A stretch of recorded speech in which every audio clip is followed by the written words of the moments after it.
Tired of losing employees to the big guys? In this video, I'm going to share my 5 proven tips for small businesses to retain talent without burning through a whole bunch of cash. For the best advice on building and nurturing your high-performance team, subscribe to this channel and make sure you hit the bell icon to be notified every time I post a new video. My name is Sadaf Sheikh, and these 5 tips have helped my clients over the past several years to not only retain but also attract the best talent without spending on things like napping pods and pool tables.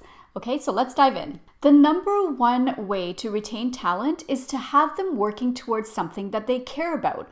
What is the purpose you fulfill in your organization? Now, here you hear me talking about this a lot, but you have to think about it. What is it that you do for the public at large or for the world that makes you unique or appealing to high performers? You see, today's top performers have choices, and that means that they can go anywhere that they want. So you need to give them a compelling enough reason to choose you. See, there's a misconception that if you pay more, people will stay, and that the larger companies attract talent because they have larger compensation packages. But that's not true. Money is a short-term fix, if indeed it's a fix at all.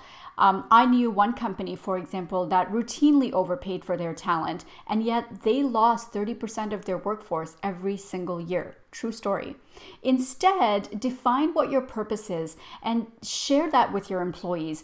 You see, when employees feel like they're working towards something bigger than them, something bigger than just the job at hand, they're more likely to feel fulfilled and consequently likely to stay in your organization. Now, if you agree or not, comment below and let me know what you think. So now that you have something for your employees to really care about, let's move on to the next tip.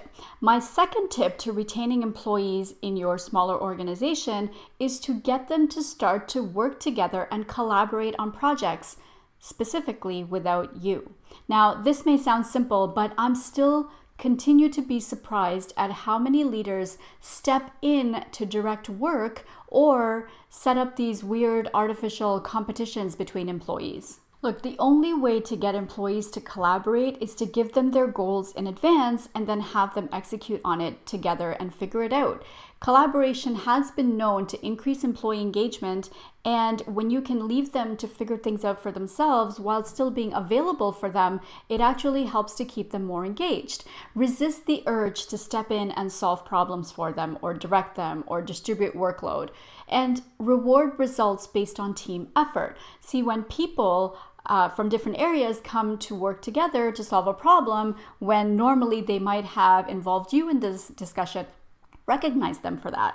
I have a really handy tool to help you define your team's goals and purposes, and it's actually going to help you with tip number 1 and tip number 2. You can download a copy of how to set your team's top 3 goals in 30 minutes, and the link will be in the description box below. Tip number 3 is to give your top performers wide berth and lots of autonomy.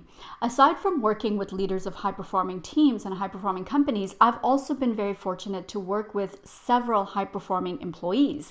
And their biggest pet peeve, or the thing that irks them the most, that causes them to leave organizations, is micromanagement. Now, I'm not saying to leave your high performers alone completely.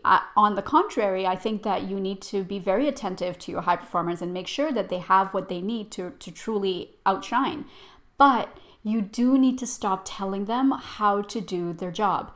If they're a high performer and you acknowledge that they're a high performer, then you just need to let them do what they do best. You may think that by stepping in and directing or offering advice that you're actually helping them, but the reality is you're stifling them, you're overcrowding them. I often tell my clients, for their high performers, tell them what you want from them, but not how to do it. Okay, so the next time you're doling out work to your people, or you have projects on the go, for your high performers, try that. Tell them what you want the outcome to look like, but do not tell them how to get there.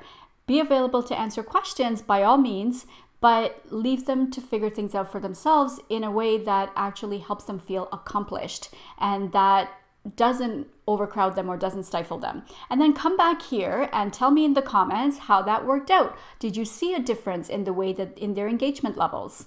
Tip number 4 to retaining employees in your organization is to provide lots of support. Okay, so you're probably thinking in the last tip, I just told you to leave them alone and give them a lot of space, and now I'm telling you that you need to give them a lot of support. Which is it? The reality is it's both. You need to give your employees wide berth to do what they do best, but you also need to be there for them. You also need to have their back. See, your employees need to know that they have your support no matter what. That they need to know that you will go out on a limb for them when they make a mistake, which they inevitably will because they're humans. They need to know that you will be there to support them and help them fix things as opposed to throwing them under the bus. Now, at this point, you're probably thinking to yourself, well, of course I would support my employees. Of course I would be there for them. But just sit with this for a second. If things got bad, like I mean really bad, we're talking, major PR storm or something related to a massive client, would you really be there to support your employees? And would you stick your neck out for them to help them solve the problem or fix the issue? And if you can answer honestly and say to yourself that yes, I would do it, then that's fine. That's awesome. But if you can't honestly say that you would do that for every single one of the employees in your organization, then you need to take a step back and really think about that. And of course, if you want to talk through this, I'm more than happy to. Just drop me a note. You'll see my contact information in the description box below. Okay, so I recognize that this last point was a little bit controversial about, supporting to your employees to the point of sticking your own neck out for them.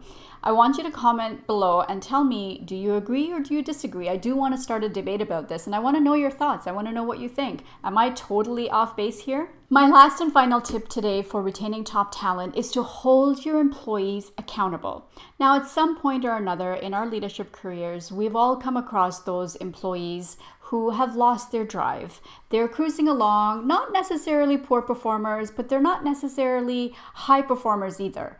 And they do what's asked of them, but, and maybe once in a while they'll do a little bit more than what's asked of them.